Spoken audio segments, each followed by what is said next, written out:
ठीक है, तो लेटिस्मस डोर्साई के लिए नर्व सप्लाई कौन सी है? Thoracodorsal nerve. और थोरैकोडोर्सल की रूट सप्लाई क्या है? रूट्स कौन कौन सी इन्वॉल्व होती हैं थोरैकोडोर्सल में, मैंने कल बताई थी।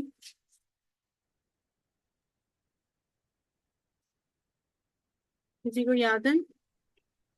थोरैकोडोर्सल की सप्लाई।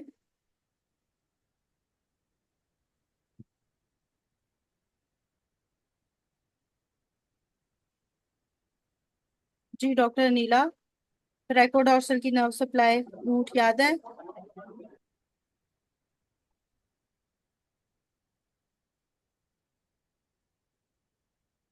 डॉक्टर आतिका, आपको याद है?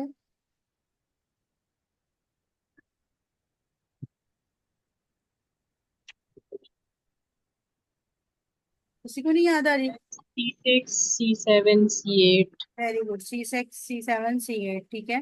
तो ये नर्व रूट सप्लाईज जो इम्पोर्टेंट है वो बार बार डिस्कस कर रही हूँ, इसलिए इनको याद करना है अच्छे तरीके से। ब्रेकियल प्लेक्सस बनाओ, फिर उसकी नर्व्स निकालो आगे पीछे से, फिर उसको देखो कि कौन सी कहाँ से किधर से निकल रही है, जैसे कल मैंने डिस्कस किया था। या उस लेक्चर को बार बार सुनो, या ब्रेकियल प्लेक्सस बना के बार बार देखो कि रूट सप्लाईज क्या है।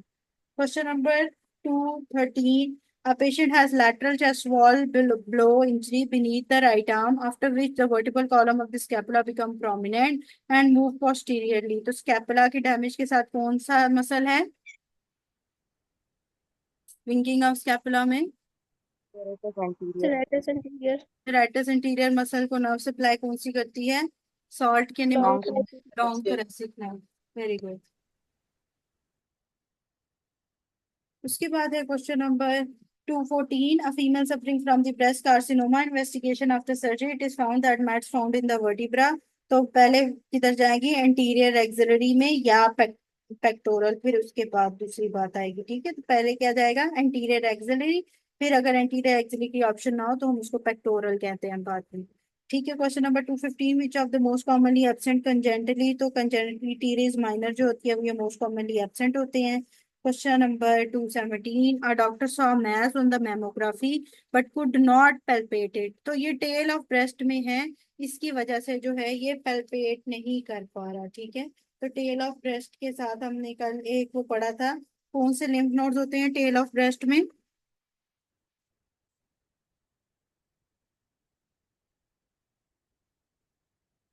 Posterior. posterior, very good very good. Doctor दूसरा पोस्टीरियर लिम्फ नोड्स या स्कैपुलर लिम्फ नोड्स जो हैं वो टेल ऑफ ब्रेस्ट में, टेल एक लंबी सी, यस वेरी गुड डॉक्टर, जो है posterior lymph node. 220. The person got stabbed on the upper arm and the floor of axilla. Which of the following structure? Intercostobrachial arteries जो हैं वो upper arm पे या फ्लोर ऑफ एक्सिला की अगर बात करेगा तो वहां पे डैमेज होगी। और इंटरकोस्टोब्रेकियल नर्व भी उसके साथ ही होती हैं, अकम्पनी कर रही होती हैं, जिसकी वजह से medial side of the arm और कोस्टल रीजन पे नर्व सप्लाई डैमेज होती है, सेंसेशन लॉस होती है। Which nerve 221, which nerve runs inferiorly along with the interior tibial artery? तो ये जो है लोअर लिम्ब में करेंगे, deep पेरानियल nerve. Question number 223. Tricep reflex loss is the in the lean in lower cervical. ये repeat है 224. Injury to the wrist resulting in swallowing. Bone fracture क्या होगी? सबसे ज्यादा मेजर बोन फ्रैक्चर क्या होती है इंजरी? मेजरली किस बोन फ्रैक्चर की होती है रिस्ट पे? Scaphoid. Scaphoid. और डिसलोकेट कौन सी होती है रिस्ट पे? Lunate. Lunate, very good very good. Question number 227. Anterior tear in the rotator cuff muscle dies given which accumulates on the lateral border of the scapula, which bursa is involved? तो सब scapular bursa होता है जो कि lateral border of the scapula पे होता है। Medial border पे मसल्स कौन से जाके मैडम। अटैच हैं? वर्टिब्रा से।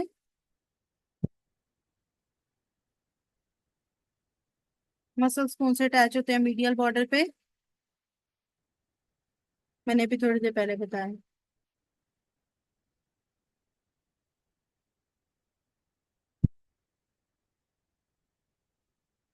डॉर्सल स्कैपुलर नर्व किस किस मसल को सप्लाई करती है?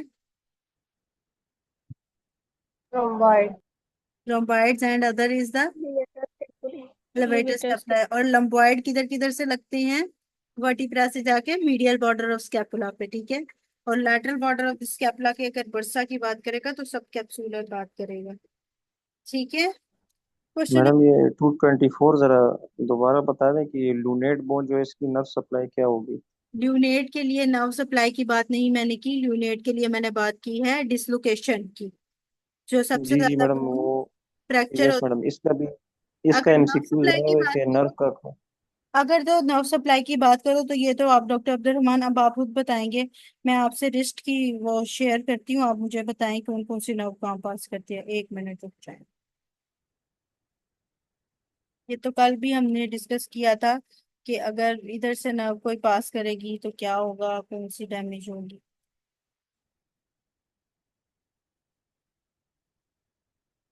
हाँ, ये डॉक्टर अब्दुल रहमान को एक दफा बताने दे।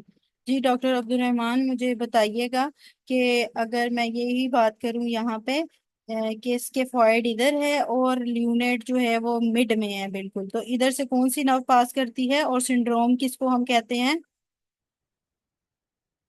Carpel tunnel syndrome. ओके, आपने मिस किया सेशन। अच्छा, मेरा वो प्रीवियस सेशन जरूर सुनिएगा, उसके अंदर मैंने ये एनाटॉमी काफी हद तक की डिस्कस की थी। ठीक है। तो कार्पल टनल सिंड्रोम में मीडियन नर्व डैमेज होती है, तो ल्यूनेट मिड में होती है, तो इस तरह याद रखना है कि ल्यूनेट जो है वो।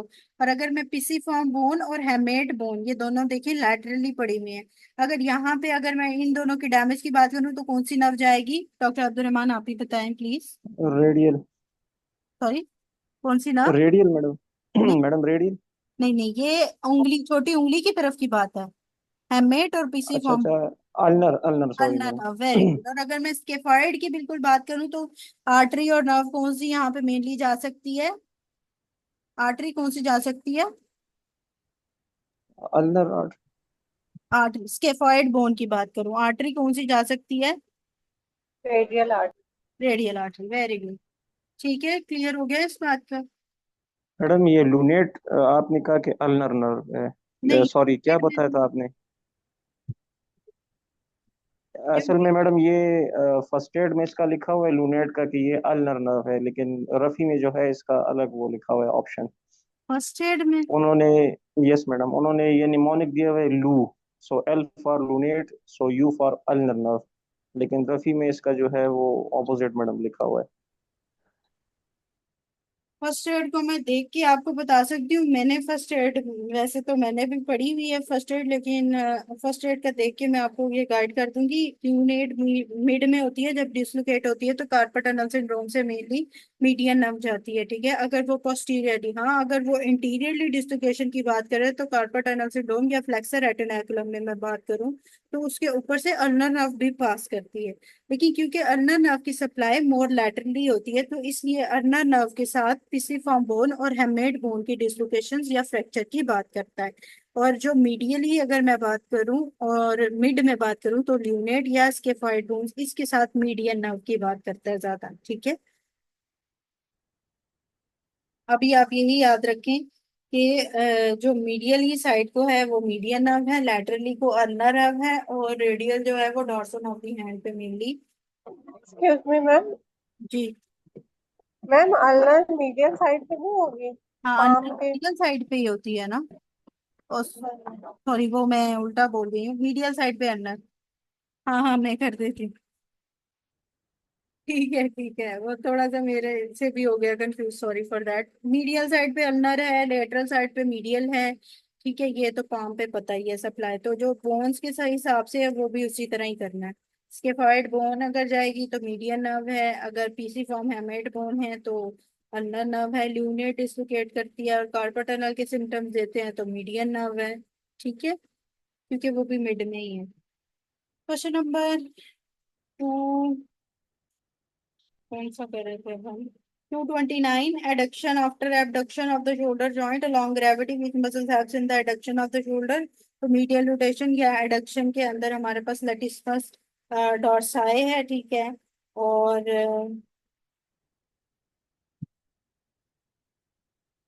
ठीक है, मीडियल रोटेशन में एबडक्शन के बाद अगर रिडक्शन होगी तो वो लेटिस्मस डोर्साई के थ्रू होगी, मीडियल रोटेशन के through. Question number 230, mastectomy of patient done and a patient muscle was damaged. After that the patient cannot adduct and extend and internally rotate the arm which muscle is damaged, तो लेटिस्मस डोर्साई। Internally rotation की बात कर रहा है कि वो नहीं कर पा रहा, एडक्ट नहीं कर पा रहा, ठीक है, तो लेटिस्मस डोर्साई के ये मसल्स हैं, ये फंक्शंस हैं, sorry. 232, a person who is unable to button and hold pen due to the damage of opponens pollicis, ये कल हमने किया था मीडियन नर्व के साथ, ठीक है।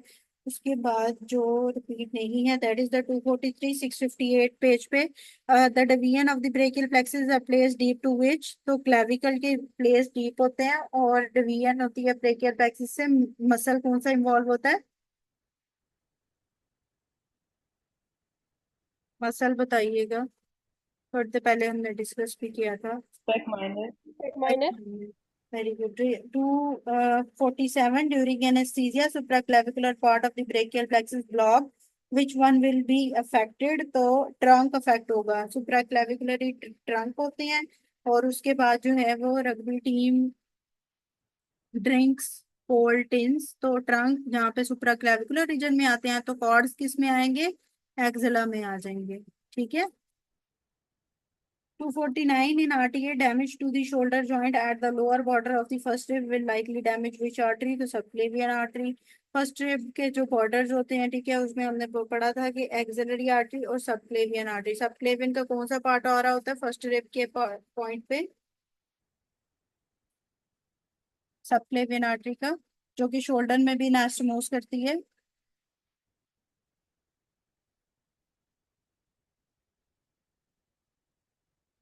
शोल्डर में सबक्लेवियन आर्टरी की कौन सी ब्रांच जो है वो अनास्टोमोस करती है,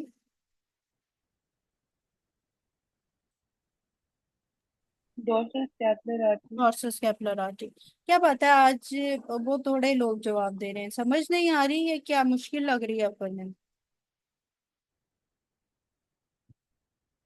मुझे ऐसे लग रहा है कि वो थोड़े लोगों को आज समझ आ रही, थक गए हैं। बस ये तो खत्म, माइंड काम नहीं कर रहा, ठीक है। ये बस मैं ये खत्म कर रही हूँ, कल आप कल बेशक या तो अगर अपर लिम्ब की रिवीजन करनी है तो कल कर लें, नहीं तो लोअर लिम्ब कल हम स्टार्ट कर लेते हैं, क्योंकि ये मैम एमसी। कल रिवीजन के लिए रख लें, अपर लिम्ब थोड़ा डिफिकल्ट, लोअर लिम्ब। ठीक है, मुझे फिर बता दें कि अगर आज तो कंप्लीट हो गया तकरीबन, अब हमारे पास अभी 20 मिनट हैं, तो ये 300 एमसीक्यूज तो हमारे। हाँ, नर्व डिस्ट्रीब्यूशन ये है कि ब्रेकियल प्लेक्सस उसको बार बार उतारेंगे तो याद होगा, रूट्स उसकी तभी याद होंगी वरना नहीं याद होंगी। अगर कल आप रिवीजन करना चाहते हैं अपर लिम्ब के लिए तो मैं आप लोगों को कल का डे दे दूंगी। हाँ लेकिन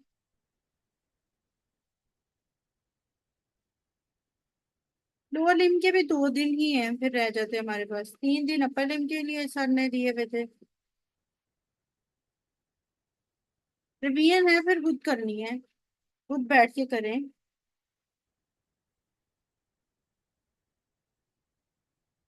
हाँ अगर करना चाह रहे हैं तो अभी, क्योंकि अपर लिम्ब हमारी होगी आज कंप्लीट, ठीक है, तो कल की फिर हम क्लास नहीं रखते। नहीं, ये तो फिर मैं सवाल पूछूंगी, अगर रिवीजन है तो फिर वो यही है, रिवीजन आप खुद करें, मेरे लेक्चर सुने बार बार, तो या फिर आप अपनी बुक खोलें डबल ए की और उससे रिवाइज करें बैठ के, ताकि आपकी कोई क्यूरीज हो तो आप लोग पूछते तो सही ना, पहले खुद पढ़ें एक दफा, खुद करें।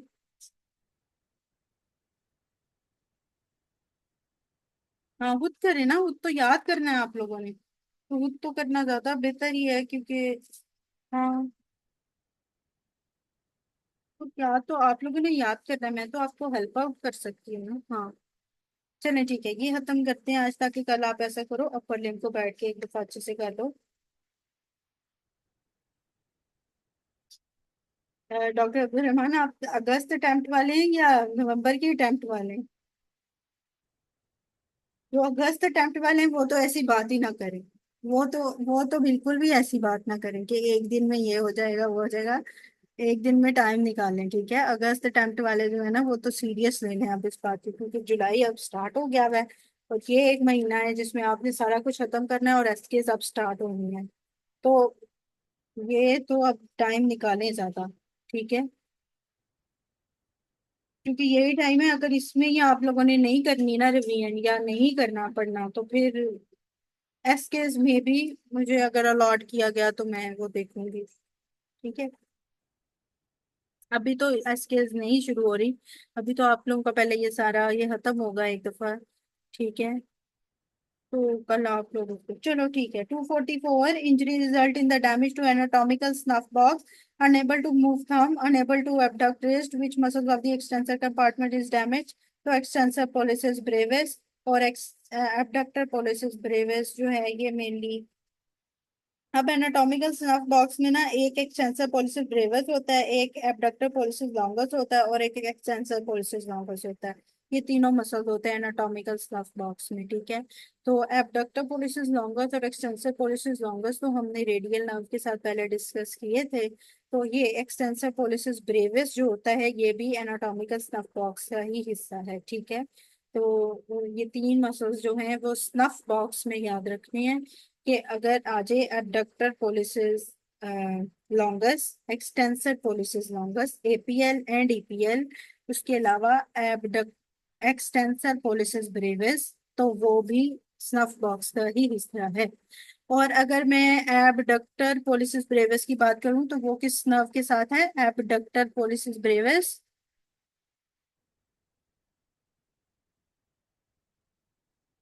Yes. Median nerve, median abductor pollicis brevis median nerve. Doctor Zoya, flexor pollicis brevis जिसे अल्नर और मीडियन नर्व दोनों सप्लाई करती है, that is the flexor pollicis. Fellows play ball या फुटबॉल या, ठीक है, एबडक्टर मीडियन। Very good.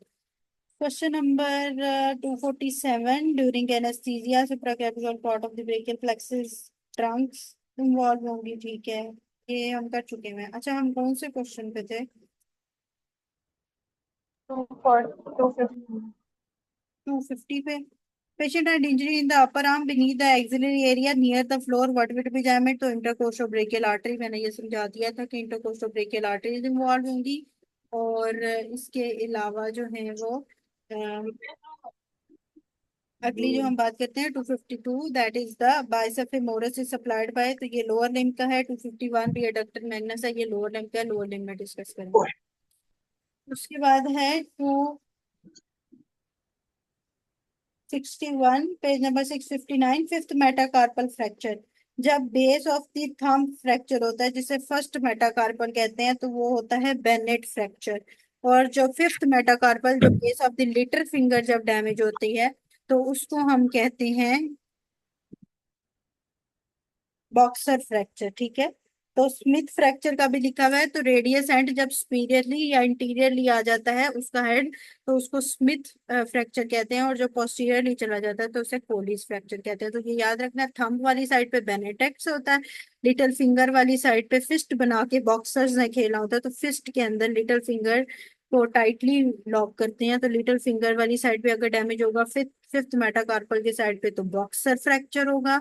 और इसके अलावा अगर स्मिथ फ्रैक्चर है तो वो भी पता होना चाहिए कि सुपीरियरली रेडियल हेड आएगा। Question number 264, a female with a complain of wrist pain and numbness in the index and ring finger, the movement of which muscles will be likely affected, तो कौन सा मसल होगा? abductor pulsus brevis supplied by the median nerve, ठीक है। Index और ring finger ये भी wrist pen भी है और नमनेस भी है, ठीक है। अच्छा, मैं कर देती हूँ, ओके फाइन, कर देती हूँ। 267, अब आप ऐसे ही डॉक्टर साहब ऐसे ही सुन लें एक दफा, ठीक है, ताकि वो फिर मैं शेयर कर दूंगी उनको, फिर पढ़ लीजिएगा। 267, a child came in OPD of the orthodontist, child is not sure about this age, इस एज के बारे में वो श्योर नहीं है। What major should be done, तो एक्सरेज करवाएंगे, और एक्सरे से क्या नजर आएगा? करेक्ट टोल से देखना है, 1 3 5 7 9 11, ठीक है, ऑड नंबर से। तो जिस भी एज का अगर लिखा हुआ होगा तो उस एज के हिसाब से स्ट्रक्चर बताना होगा। लेकिन अगर स्ट्रक्चर क्योंकि इस एमसीक्यूज में नहीं लिखा हुआ तो इसमें हम एक्सरेज ऑफ द बोन करेंगे ताकि हमें पता चले कि उसकी एज क्या है। क्वेश्चन नंबर, इसके बाद जो हमने करना है 277, page number 661. Loss of flexion of the forearm at the elbow joint due to the damage of musculocutaneous nerve. Loss of supination is by the loss of which nerve? Supination.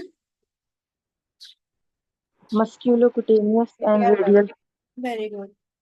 Question number 280. The following structure passes posterior to flexor retinaculum except तो ulnar nerve जो है वो पीछे से पास नहीं करता. Feeds poor people, feeds में क्या आ जाता है? Flexor digitorum superficialis. Poor peoples के अंदर जो है वो फियरलेस पीपल के अंदर क्या आ जाता है? फ्लेक्सर पोलिसिस लॉन्गस और मीडियन नर्व. ये तीनों जो हैं वो नीचे से पास करते हैं और अल्नर नर्व ऊपर से पास करती है और पाल्मेरस लॉन्गस ऊपर से पास करता है. क्वेश्चन नंबर, अच्छा ये रिपीट करा देती हूँ. फ्लेक्सर जो डिजिट रेटिनेकुलम है उसके नीचे से क्या क्या पास करता है? मीडियन नर्व तो आपको पता है नीचे से पास करती है, अल्नर नर्व ऊपर से पास करती है. पाल्मेरस लॉन्गस लॉन्ग होता है, ये ऊपर से पास करता है, वो नीचे टनल से पास नहीं कर पाता. ठीक, इस तरह याद रख लो. फिर फीड्स फेयरलेस पीपल से मैंने याद कराया है. फीड्स में क्या आ जाएगा? फ्लेक्सर डिजिटोरम सुपरफिशियलिस और फेयरलेस पीपल में आएगा फ्लेक्सर पोलिसिस लॉन्गस. ठीक है, फीड्स फेयरलेस पीपल. ठीक है, जिनको कोई खौफ डर नहीं है उनको भी आप खाना वगैरह खिला दें तो फीड्स फेयरलेस पीपल में ये आ जाएगा जो फ्लेक्सर रेटिनाकुलम के लोअर से पास करती हैं और ये कार्पल टनल सिंड्रोम में अफेक्ट होती हैं. 281. The patient has thenar atrophy, thumb opposition loss due to the nerve median nerve. ठीक है. 282. Cord of the brachial plexus are name according to the relation. तो एक्सिलरी आर्टरी के साथ relation होता है ब्रेकियल प्लेक्सिस का. जहां पे pack minor muscle axillary artery को डिवाइड कर रहा होता है वहां पे ब्रेकियल प्लेक्सिस भी डिवीजन हो रही होती है. तो इसीलिए cords of brachial plexus are name according to the relation by the axillary artery के नाम के साथ साथ जो भी चलती रही उसके हिसाब से उसके कॉर्ड्स के नाम दिए गए. Question number 283. Patient cannot abduct, weakness in the bicep, weakness in the extension of the wrist due to the damage of musculocutaneous nerve. ठीक है. बाइसेप मसल में बाइसेप जो हमने पढ़ा, फिर ब्रेक बाइसेप ब्रेकियाई पढ़ा, फिर मैंने क्या बताया? ब्रेकियोरेडियलिस, कोरैकोब्रेकियलिस. जहाँ तक इनको जो सप्लाई कर रही होती है वो कौन सी सप्लाई कर रही होती है? मस्कुलोक्यूटेनियस नर्व, जो कि एल्बो जॉइंट पे फ्लेक्शन में हेल्प कर रही होती है. और इस बाइसेप की मेनली बाइसेप की डैमेज से मस्कुलोक्यूटेनियस नर्व इन्वॉल्व होती है. 284. Which of the following are the flexors of the metacarpophalangeal joints. तो फ्लेक्सर्स कौन से होते हैं? Lumbricals that are supplied mainly by the ulnar nerve. ठीक है. और स्मॉल मसल्स ऑफ हैंड की अगर वो बात करते हैं स्पेसिफिकली तो C8T1 को हम प्रेफर करेंगे. And old man while 285 while watching the late night movie fall asleep in the armchair. तो ये वही है Saturday night palsy radial nerve. Injury to the ulnar nerve behind the medial epicondyle क्या होगा? Loss of sensation किस side पे होगी? Palmar and dorsal aspect medially. तो ulnar nerve palmar and dorsal aspect medially loss of sensation कराती है. ये repeat है. 287. Nerve responsible for the 5 movements of the hands के लिए कौन सी नर्व इन्वॉल्वमेंट होती है? अल्नर नर्व, क्योंकि वो स्मॉल मसल्स ऑफ हैंड को इन्वॉल्व करती है. ठीक है. 288. Following muscles have no action at the wrist. तो जो ब्रेकियोरेडियलिस मसल है उसका रिस्ट पे कोई एक्शन नहीं होता. एक्सटेंसर कार्पल रेडियलिस, एडमेरस और बाइसेप का जो है वो रिस्ट पे एक्शन आता है, लेकिन बाय ब्रेकियोरेडियलिस का एक्शन नहीं आता. 289. The flattened thenar muscle is due to which nerve? Median nerve. ठीक है. और अगर मीडियन नर्व की रिस्ट पे डैमेज होगी तो प्रेफरेंस किस चीज को देंगे हम? सबसे पहले क्या लॉस होगा? लॉस क्या होगा?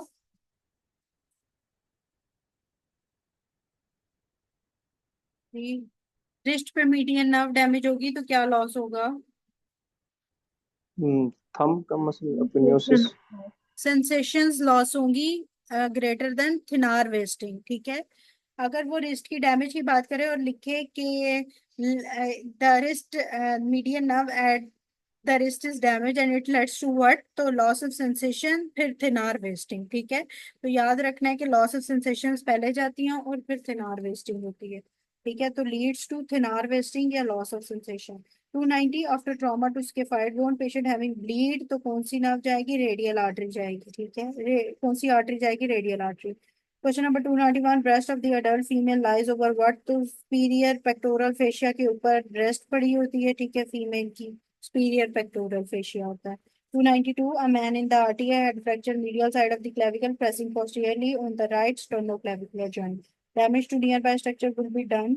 तो जब राइट साइड पे स्टर्नोक्लेविकुलर जो जॉइंट होता है स्टर्नम और क्लेविकल के दरमियान, अगर उस पे वो प्रेस करता है medial side of the clavicle तो ट्रेकिया पीछे पड़ा होता है, तो ट्रेकिया जो है वो कॉज उसको डैमेज कॉज हो सकती है। ठीक है, तो स्टर्नम और क्लेविकल के दरमियान आपको पीछे पता है ट्रेकिया वहां से पास कर रहा होता है, तो राइट साइड की अगर मैं मीडियली एंड की उस जॉइंट की बात करूं तो उस पे अगर क्लेविकल प्रेस करेगी तो ट्रेकिया पीछे से कंप्रेस करेगा।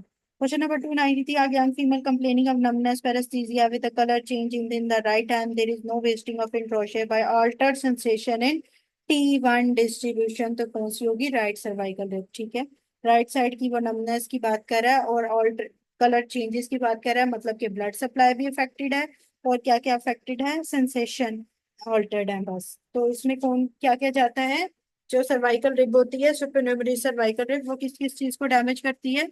क्या दो चीजें होती हैं? आर्टरी, आर्टरी किसकी होती है और नर्व किस चीज डैमेज होता है? radial artery, सबक्लेवियन आर्टरी और ब्रेकियल प्लेक्सिस। ठीक है, ये दोनों डैमेज होता है, सबक्लेवियन आर्टरी और ब्रेकियल प्लेक्सिस सुपरन्यूमररी सर्वाइकल रिब की वजह से। 294 रिपीट है। 295, मीडियल कोलैटरल लिगामेंट या ulnar collateral ligament ulnar nerve का होता है। 296, anterior and posterior circumflex artery किसकी ब्रांच होती है? एक्सिलरी आर्टरी की। क्वेश्चन नंबर 297, क्लॉ हैंड किससे होता है? क्लॉ हैंड है extensor digitorum and flexor digitorum superficialis. ठीक है, क्लॉ हैंड किसकी वजह से होता है? क्लॉ हैंड किस नर्व की डैमेज में आता है? अल्लाह अल्नर नर्व की। तो डिजिट्स में जो आएगा, डिजिट्स के extensor digitorum and flexor digitorum superficialis, इनके अनअपोज्ड एक्शन होते हैं। होता क्या है कि क्लॉ हैंड के अंदर थोड़ी सी एक्सटेंडेड पोजीशन इसलिए रहती है क्योंकि जो फ्लेक्सर डिजिटोरम सुपरफिशियलिस है वो अपना काम नहीं कर पा रहा होता और एक्सटेंसर डिजिटोरम सुपरफिशियलिस अपना काम थोड़ा ज्यादा कर रहा होता है, जिसकी वजह से एक्सटेंडेड जो है वो अनअपोज्ड एक्शन इन दोनों के होते हैं। ठीक है, डिजिट्स से याद रखना है, एक्सटेंसर या फ्लेक्सर डिजिटोरम से ulnar nerve small muscles of hands को डिजिट्स में सप्लाई कर रही होती है, तो एक्सटेंसर डिजिटोरम और फ्लेक्सर डिजिटोरम सुपरफिशियलिस की वजह से क्लॉ हैंड आता है जब अल्नर नर्व जो है वो एक्शन अपना छोड़ देती है।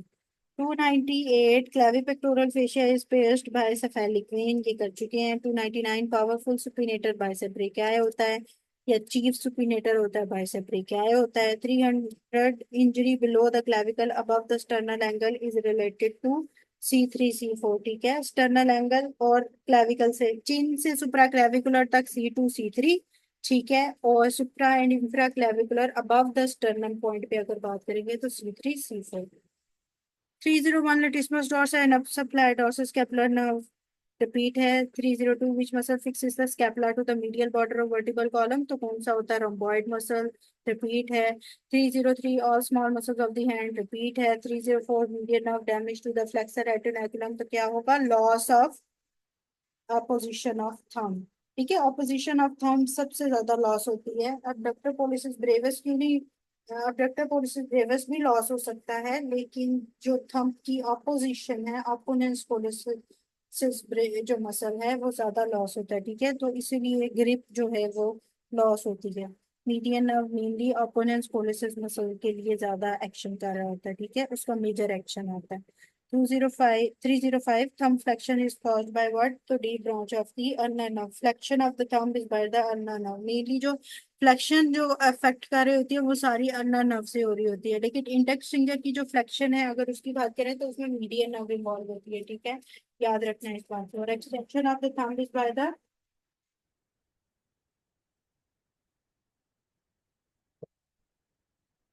extension of thumb is by the subthumb।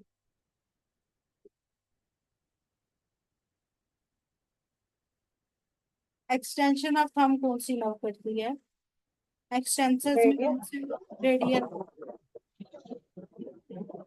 ठीक है, सही है। अब आगे एक पेज बस रह गया है। अब ये है कि वो फिर अब आप लोग उसके साथ ही कर लेना, मुझे लग रहा है आप सब बहुत थक गए। ठीक है, और ये रिपीट ही है, अब सारे एमसीक्यूज आ रहे हैं। 305 तक हमने कर ली है, ठीक है मैम ये 306 जी। 306 306 which one passes above the transverse carpal ligament ulnar nerve। इसमें क्या है, फ्लेक्सर रेटिनाकुलम को transverse carpal ligament, carpal tunnel इसीलिए कहा जाता है, ठीक है। अल्नर नर्व उसके ऊपर से पास करती है। सर्वाइकल फेशिया किसको इनक्लोज करता है, 307 जो है वो ट्रेपीजियस मसल को इनक्लोज करता है। सर्वाइकल फेशिया ये नेक में होता है, पोस्टीरियर नेक में मेनली सर्वाइकल फेशिया। जी डॉक्टर दूसरा। मैम ट्राइसेप रिफ्लेक्स का जो रूट वैल्यू है वो C6 7 और 8 है ना। जी तो मैम अभी ये एक क्वेश्चन था, उसमें ऑप्शन में ही जो है वो सिर्फ C7 और 8 था, तो फिर मैम ये कैसे करेंगे। तो मैंने आपको बताया C6 C7 C8, नहीं तो C7 C8, नहीं तो C6 C7, ठीक है।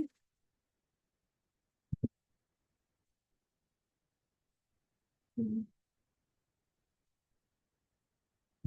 अच्छा बाज़ दफा ये भी एक एमसीक्यूज आता है C5 C6 वाला ना, तो वो भी ये आता है कि जब डिस्क हर्निएशन होती है ना C5 C6 के दरमियान, तो नर्व C6 वाली जाएगी, ठीक है। ऊपर वाला याद रखना है, जब लोअर लिम्ब हम पढ़ेंगे ना L4 L5 की डिसलोकेशन, तो नर्व कौन सी डैमेज होगी, L4 की, ठीक है। लेकिन सिम्टम्स हमें L5 के भी आएंगे।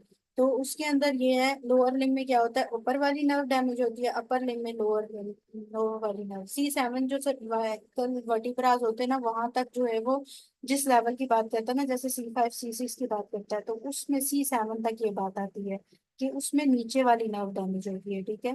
तो जब भी डिस्क हर्निएशन की बात करें कि C5 C6 के दरमियान हर्निएशन है और नर्व कौन से इन्वॉल्व है, तो आपने याद रखना है C7, ठीक है। और अगर L4 L5 लोअर लिम्ब में हम डिस्कस करेंगे, उसके साथ वो L4 की बात करता है, ठीक है। तो जब तक C7 तक की बात कर रहा होता है, तो नीचे वाली नर्व डैमेज होती है, तो ये एक पॉइंट आता है, ये आपको मैंने इसको भी देख देना, ठीक है। किसी और का कोई क्वेश्चन।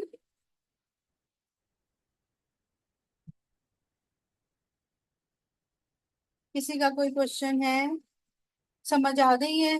थोड़ी बहुत तो समझ आई होगी, थोड़ी बहुत रिवीजन के बाद भी याद करोगे अच्छे से तो आ जाएगी समझ, ठीक है। कल इसको रिवाइज करो, कल का फिर लेक्चर नहीं होगा इंशाल्लाह। फिर हम लोअर लिम्ब करेंगे और हम कोशिश करेंगे लोअर लिम्ब को भी 2 दिन में कवर करें। लोअर लिम्ब के लिए भी पहले मैं आप लोगों को इंपॉर्टेंट पॉइंट्स करवा दूंगी, ठीक है, इसी तरह पिक्चर्स के थ्रू, ताकि उसमें थोड़ा सा इजी हो जाए, ठीक है। तो हम इंपॉर्टेंट पॉइंट्स करेंगे परसों, और फिर उससे अगले दिन जो है वो हम उसके एमसीक्यूज जो हैं वो डिस्कस करेंगे, ठीक है।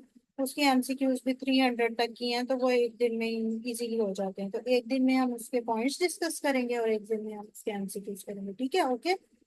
और मुझे बताएं डबल ए में कितने, सेकंड एडिशन में कितने थे एमसीक्यूज, किसी ने कहा था आपको कि वो भेज रही है, वो मैं भेज दूँ ताकि ग्रुप में, कितने थे सेकंड एडिशन में।